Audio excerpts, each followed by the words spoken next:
न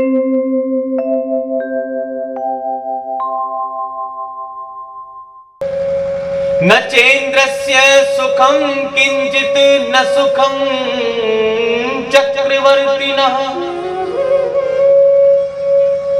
सुखमस्ति विरक्तस्य मुनिरेकांत जीविनः। न चेन्द्रस्य सुखं किंचित न सुखं चक्रवर्तिनः सुखमस्ति विरक्तस्य मुनि एकांत जीविनः। धनहीन कहे धनवान सुखी, धनवान कहे सुख राजा को भारी, राजा कहे महाराजा सुखी, महाराजा कहे सुख इंद्र को भारी, इंद्र कहे चतुरानन को सुख और ब्रह्मा कहे सुख विष्णु को भारी। लेकिन तुलसीदास विचार करे, हरि भजन बिना सब लोग दुखारी। तुलसीदास विचार करे, हरि भजन बिना सब लोग दुखारी। भजन बिना सब लोग दुखारी।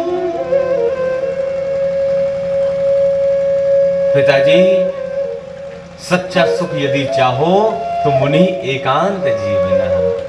जो संत सब कुछ परित्याग करके नितांत एकांत में शांत भाव से जो जंगल में समाधि लगाकर बैठे हुए हैं पिताजी, उससे उनसे ज्यादा सुखी दूसरा तो कोई हो ही नहीं सकता। अपने पिता आत्मदेव को श्री गौकर्ण जी महाराज ने 2 श्लोकों में सुंदर उपदेश दिया है। मानो ये इन 2 श्लोकों में भागवत के 18,000 श्लोकों का मानो सार ही कह दिया हो। इतने मार्मिक ये 2 श्लोक हैं, आप लोग बड़े ध्यान से सुने। इसको कहते हैं गौकर्ण गीता। प्रेम से बोलिए राधे राधे। श्री गौकर्ण जी कहते हैं, पिताजी देहे स्तिमान सरुधरे भिमतिं त्यजत्वं जाया सुता दिसु सदा ममता विमुञ्च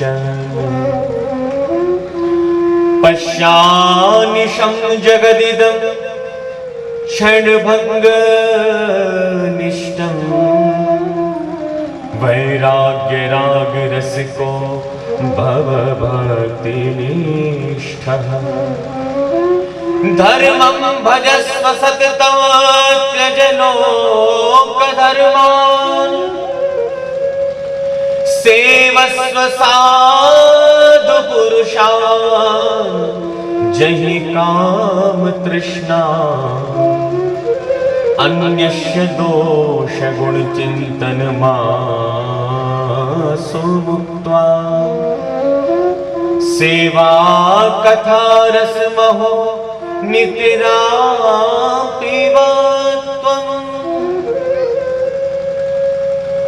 पिताजी देहे स्तिमान सुरदरे अभिमतिं त्यज। पिताजी ये जो शरीर है देहेस्ति देहे मांस रुदरे अभिमतिं त्यज। ये जो हमारा शरीर है न जाने काय से बना हुआ है, मांस से, हड्डियों से, रक्त से, न जाने काय से बना पड़ा है। पिताजी जिसको हम अपना शरीर मानकर बैठे हैं, वास्तविकता में सत्यता तो ये है ये शरीर ही हमारा नहीं है।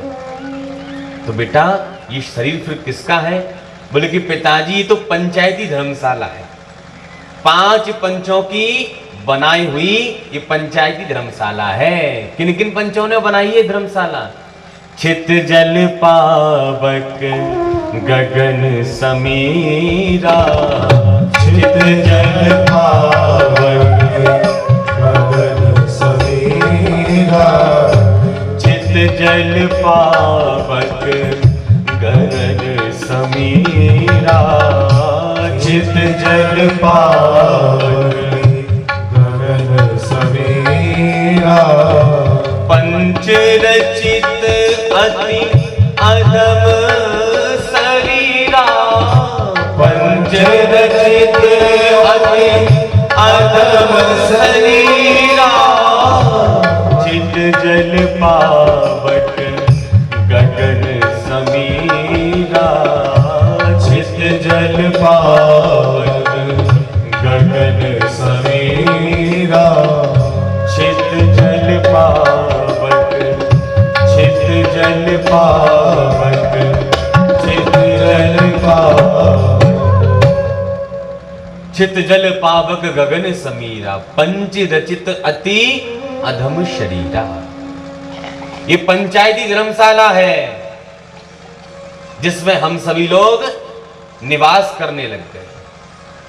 पृथ्वी जल तेज वायु आकाश।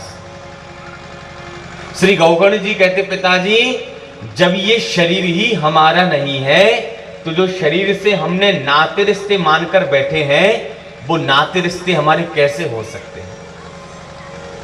माता पिता कहते मेरा बेटा, घरवाली कहती मेरा पति है,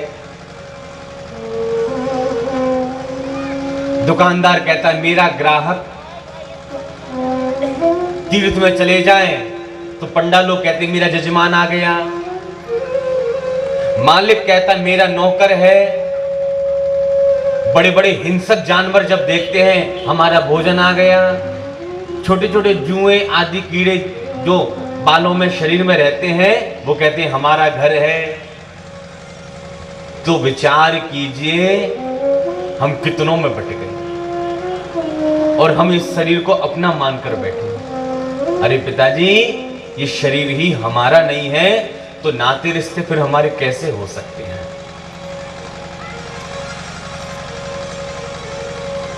पिताजी जाया सुता दिसु सदाम ममताम विमुंच। जाया सुता पुत्र पौत्रादिक ये सब राह के राहगीर है। भगवान एकादश स्कंद में कहते हैं भैया उद्धव पुत्र दाराप्त बंधु नाम संगम पांत संगम। ये जो नाते रिश्तेदार पुत्र पौत्रादिक हैं जीवन के राहगीर ये पांत संगम है।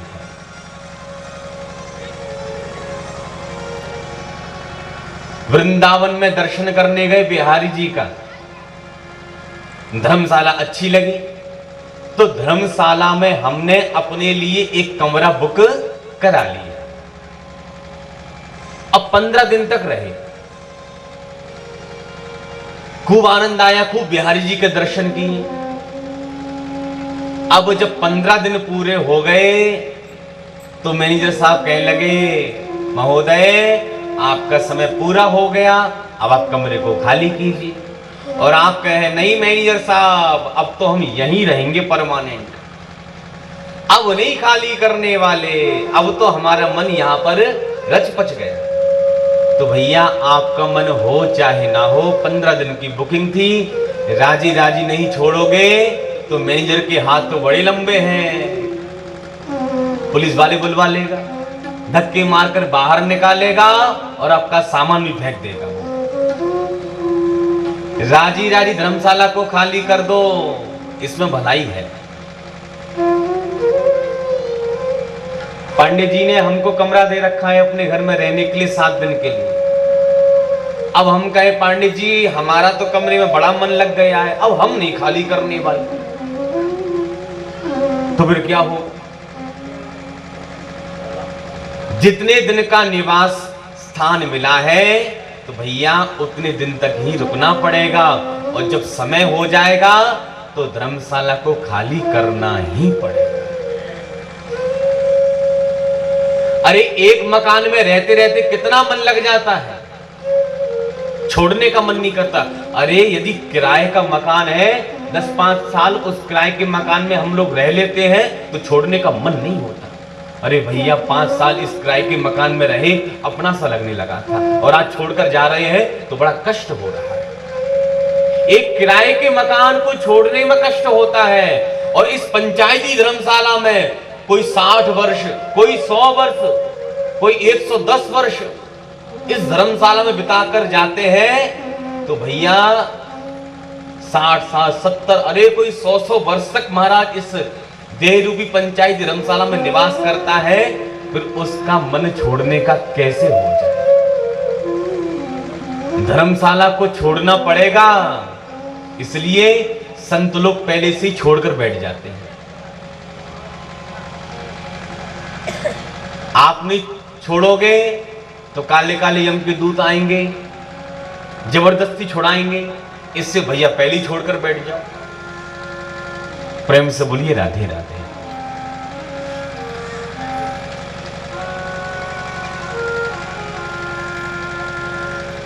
हम सबने रेल में यात्रा की है,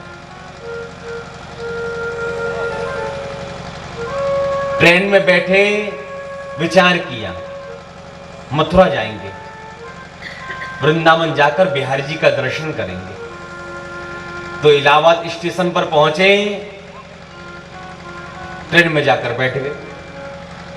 जैसी ट्रेन में बैठे, हमारा रिजर्वेशन पहले से ही था, अपनी बर्थ पर हमने सामान रखा और तान दुपट्टा सो गए।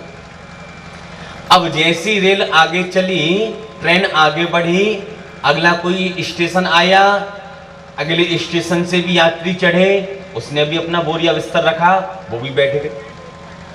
कुछ लोग चढ़े थे जो उतर भी गए थे। अब ध्यान दीजिए, ट्रेन चल रही है, यात्री चल रहा है और उतर रहा है।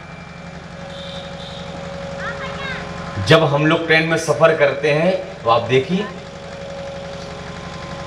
जब शाम का समय होता है, जब भोजन करने के लिए बैठते हैं, तो कोई पराठे खा रहा है, कोई पूड़ी खा रहा है, कोई लड्डू खा रहा है, कोई रोटी खा रहा है। अच्छा, यात्रा करते करते कभी कभी यात्रियों से प्रेम भी खूब हो जाता है। अरे साहब, हमारी बहू ने शुद्ध देसी घी के बेसन के लड्डू भेजे हैं, एक आप भी खाकर देखो। कोई लड्डू खिला रहा है, कोई पराठे खिला रहा है, मिल बांट कर प्रेम से खा रहे हैं। लेकिन ध्यान देने वाली बस एक बात है, क्या? चाहे कोई हमसे कितना भी प्रेम करे या हमारा किसी से कितना भी प्रेम हो जाए, हमें अपने स्टेशन का ध्यान रखना है। कितना भी किसी से प्रेम हो जाए। कुछ लोग तो ऐसे भी होते हैं कि स्टेशन पर गाड़ी खड़ी है और हॉर्न भी मार रही है, उतरने का स्टेशन आ गया, लेकिन छोड़ने का मन ही नहीं हो रहा। अरे साहब, आपके साथ यात्रा करते करते आप में इतना मन लग गया, आपसे मन इतना घुल मिल गया, अब आपको छोड़ने का मन नहीं हो रहा। अरे भैया, तुम्हारा मन हो चाहे ना हो छोड़ने का, तो मैं तो यात्रा यहीं अपनी खत्म करनी है। तुम्हारा टिकट ही यहीं तक था।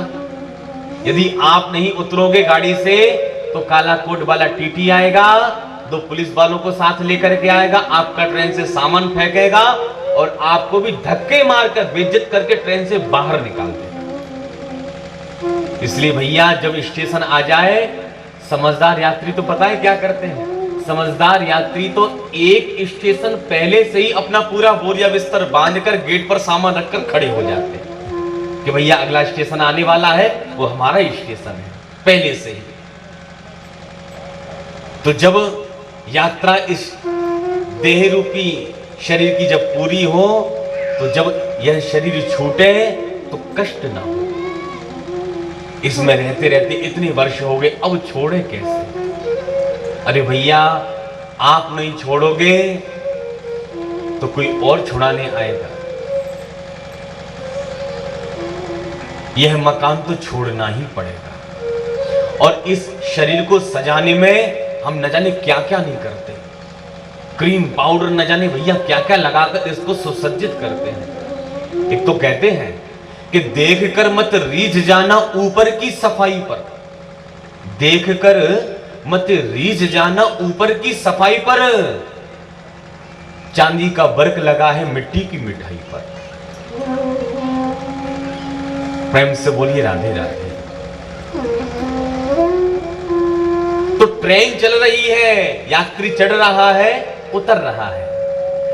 इसी ट्रेन का सफर हम सभी लोग कर रहे हैं। हम कैसी यात्रा कर रहे हैं?